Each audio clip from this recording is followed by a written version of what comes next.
At the heart of the city, Harambe is a crucial part of the Milwaukee community. A vibrant neighborhood of invested citizens and organizations, Harambe has proud traditions and a rich history. When you walk the streets, you look at folks who live in this neighborhood, it's good people, decent folks, and they need whatever help and assistance we can provide. And it's an opportunity for us to do something. And this is where I live, this is where other folks who run agencies live. So I'm saying this is my front yard. So if I can't get out and do something, to help, my neighborhood, what else should I be doing?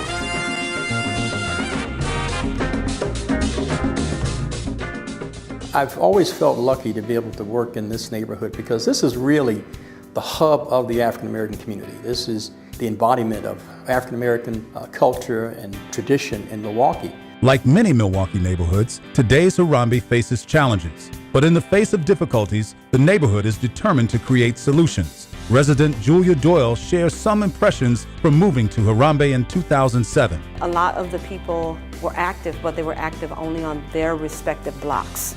They knew one another, but they weren't as cohesive as they could have been. She saw a will in the neighborhood and energy waiting to be tapped. This determination to work towards solutions was shared by groups with a history of investment in Harambe. They're doing housing, they're doing economic development, they're doing bike clubs. Oftentimes, when you're doing things, an agency's doing this, they're concentrating on exactly what they're doing. It's a community that has a lot of participation, active involvement with residents and other stakeholders, and a real good planning context.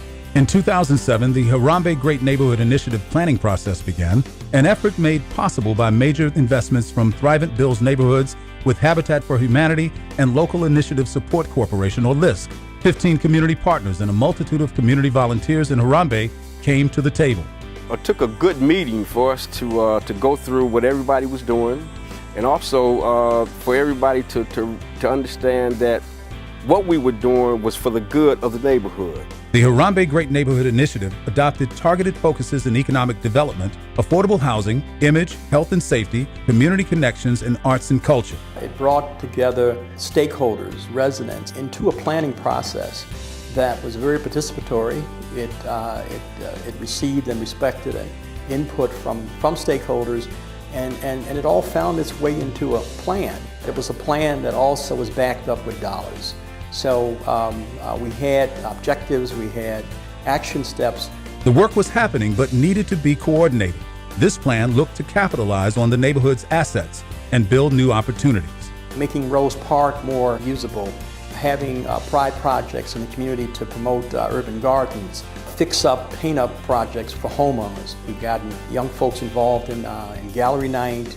The word Harambe is Swahili for let's pull together. The Harambe Great Neighborhood Initiative is a perfect example of that unity, a community pulling together to find common purpose and create their own solutions. So living in Harambe for me really means having that cohesive front. People are willing to collaborate, they are willing to come together. But the mindset of the group was that collectively we became a force, and that we could do anything that we wanted to in the neighborhood for the good of the neighborhood. We clearly better understood what the needs of the neighborhood was and what we needed to do.